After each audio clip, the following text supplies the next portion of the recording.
Blinkered by Rob Smit. It is the future, 100 years from now. Contamination, malnutrition, malformation, poverty. Pathetically poor people swarm in every city. The fabulously rich cruise amongst and above the unwashed masses, unfazed by their plight. Cities are half ghetto, half paradise. Fashion is everything. Slavery is standard. Technology is forbidden to the lower caste.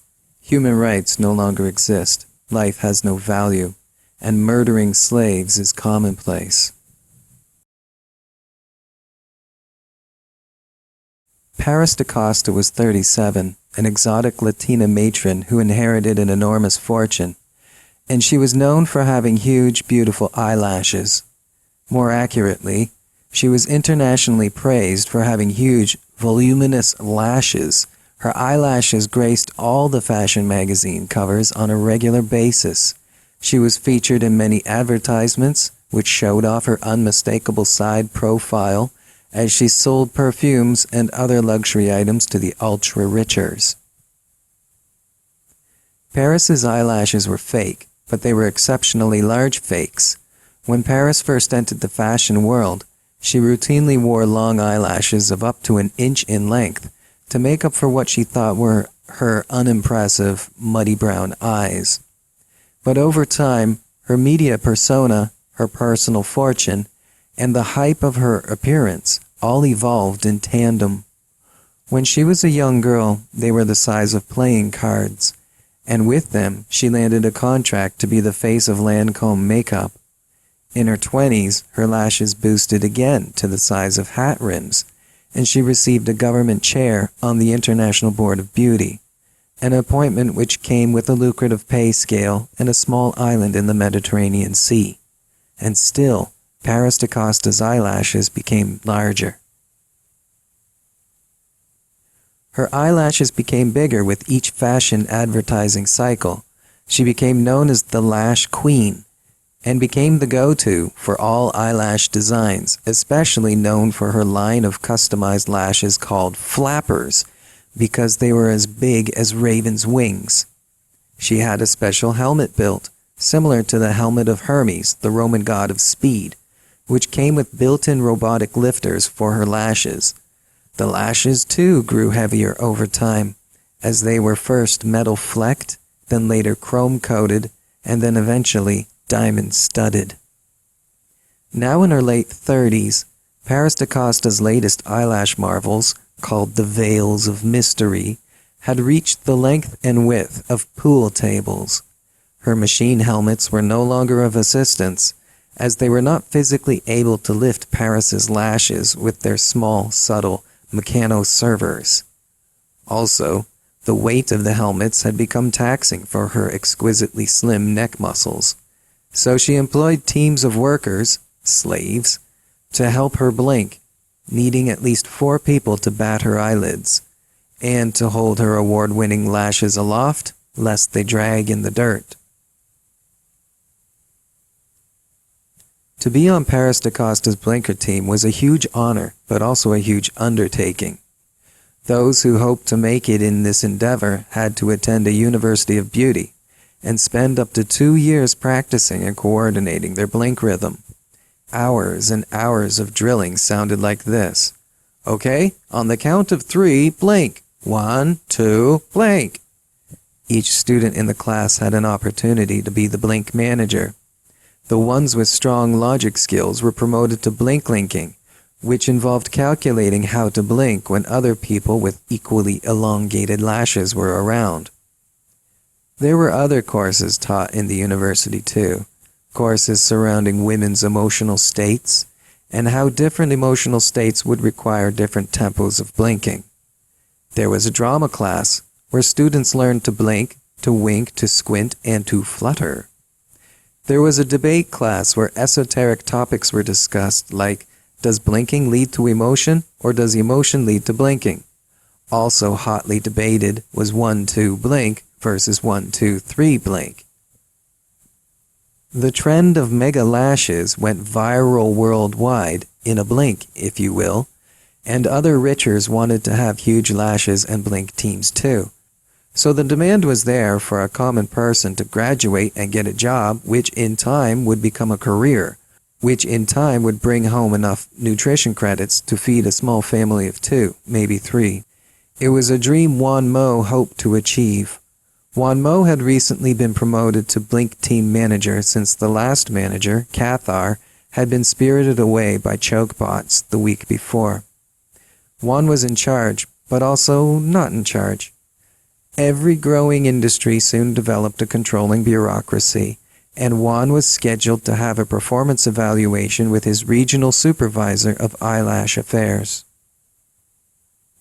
They met in a cold concrete hole dug out of the side of the Bureau of Beauty building.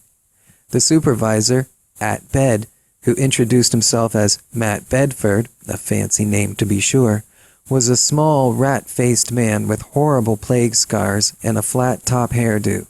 Juan and he hated each other on first glance.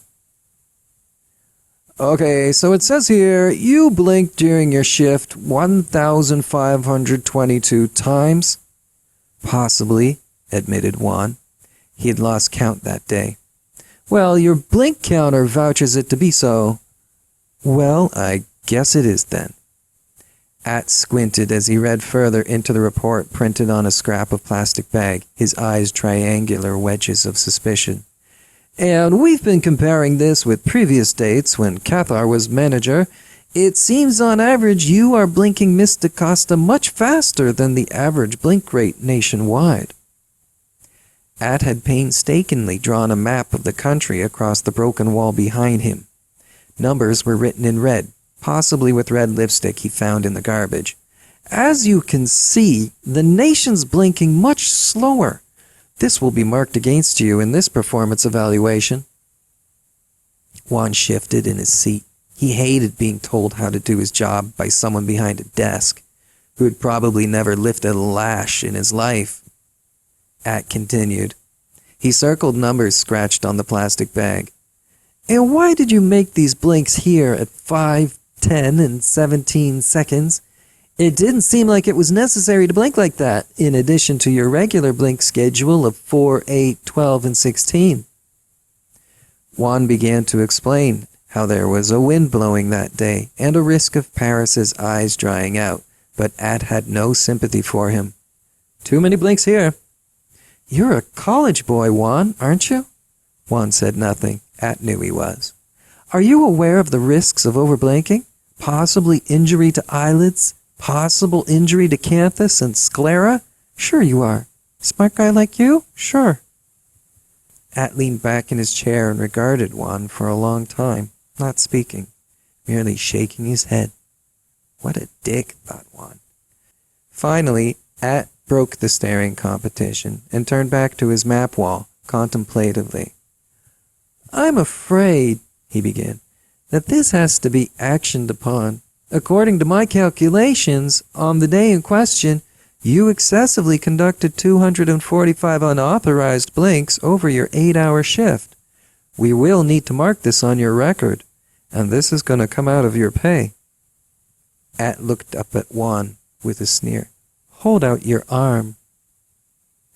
Flowing behind the Bureau of Beauty building, there was a sluggish stream called Blue Water, which was a joke of sorts, because the water swirling in Richard's toilets was also blue and brown.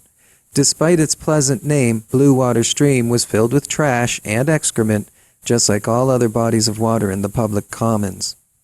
Down on the banks of that polluted stream, in the moonlight penetrating a screen of scum-colored clouds, stood 2 men bathing their bodies in the murk that oozed slowly by. Both men were employed by Richers, and accordingly both men were frequent subjects of corporal punishment. This night, Juan's eyes were visibly moist and red. He couldn't help but cry during the punishment, not just for the physical pain he had suffered, but also for the soul-crushing humiliation and disappointment he felt. He had dreamed that this new position as manager of the Blink team would elevate him above the shitty treatment of everyone else. Now it seemed this would not be the case. His companion, Nath, turned to him in sympathy. Don't let it get you down, man. It's only skin. At had given Juan a permanent record, all right. The number 245 was cut prominently into his right forearm. It bled profusely, with jagged bleeding edges, but once mucked over in the stream, the caustic chemicals in the water helped to congeal and seal the wounds. Nath had suffered deeper cuts as his supervisor was particularly sadistic and favored whips, and the number 83 was boldly slashed across Nath's ruined back skin. But Nath was older, almost 30, and many things had been slashed on him over the years, and he was still standing. The older man went back to the shoreline, found a bandana caked in mud, and shook the worst of the filth off it before handing it over to Juan. "Here," he murmured, "cover up. If the gangs see these numbers, they'll know you've been working for credits and you could get jumped." Even down by the riverbank, the two young men were on edge, constantly vigilant for gangs of thugs, or gangs of cops. Is there any difference? For people of Nath and Juan's caste, to have something, anything, is a crime you could get punished for. In silent commiseration, they immersed themselves in the cold filth of Blue Water Stream, hoping to ease the pain in their wounds, hoping against hope to not catch lethal bacterial infections while doing so. The sounds of the city were muted here, distant. "Being a blinker's not easy work," Juan conceded. Nath nodded. "People's Union wants a paper blink scale." He looked hopeful for a moment while he said this. Juan stared, fascinated. Hope. It was such an uncommon facial expression. Then Nath came back down from whatever thought he had fancied, his eyes darkening again. "One day, man, we should just bite them." "Bite who?" Juan asked, uncomfortable. "The Richers, man. All the Richers. Like that rich bitch you work for. What's her name? Paris DaCosta. Parasite. That's what she is." Nath didn't work on the DaCosta team, but in a similar field. He was a segment leader in a group of workers who were lifting the new iPhone. The latest iPhone, the 200, was as big as a building, and it got its name because it required a team of 200 people to lift it. His owner, Marcus Widdelmacher IV, the Mach 4th, had recently bought an iPhone called Alphys and wanted it carried down the street for everyone to see. Nath directly led a group of 9 other lifters, but there had been coordination problems during the lift, and the iPhone fell on the ground, crushing many people in the process. Lucky to escape with his life, Nath was called to answer for the fall. His manager Benton, spelled Ent, had blamed Nath for the failure. Each man in his team was to lift 83 pounds. "If all do not lift, none will succeed," Ent told him. Nath was responsible for 83 pounds, and it was whip carved in Nath's back as a reminder. "Goddamn Richers!" Nath swore again. His eyes flashed with another emotion not often seen these days. Anger. "Did you know, Juan, that in France, the Richers no longer use tables and chairs made of wood?" Juan stared at the water silently, unsure what to say to that. Nath answered him, plunging ahead. "No wood, 'cause there's no more trees. Instead, they have furniture made out of people. People who have to pose day and night. That's their job. They spend all day and night squatting down like a fucking table. The Richers sit on them, put hot plates of food on them. If you're lucky, you can hold that pose until your shift is over, and then you get up and leave for a few hours. But I've heard that the ones who can't handle it become human furniture for real. Like bone furniture. What's this world coming to?" Things became silent by the blue water, and the breeze that was raising gooey ripples on its surface began to die down. Just as in previous occasions when the two men met down by the river, Juan didn't like to get involved in these political discussions. With Nath, topics always became radical before too long, and two-way conversations became one-way rants. Nath was becoming dangerous to be around. Talk of this type gets people jail time or worse. Also, there was no point in Juan's view to complain. Although he resented the Richers as much as anyone else did, Juan knew that the ultra-rich class was a necessary evil that one had to tolerate, being the source of his daily wages if nothing else. Although he was just a brick on the very bottom of the wall, walls were still necessary for society to function, and one day he hoped to raise a child and a parent needs a society to help him do that. Plus, he took some pride in his career as a blinker. He was good at it. He went to school for it, after all. Juan grubbed around in the mud for something to eat, a worm or a dead fish, but uncovered nothing. It was almost time to start his next 8-hour shift, and he hadn't had any nutrition or water. He had given his last ration to his wife Zoe the night before.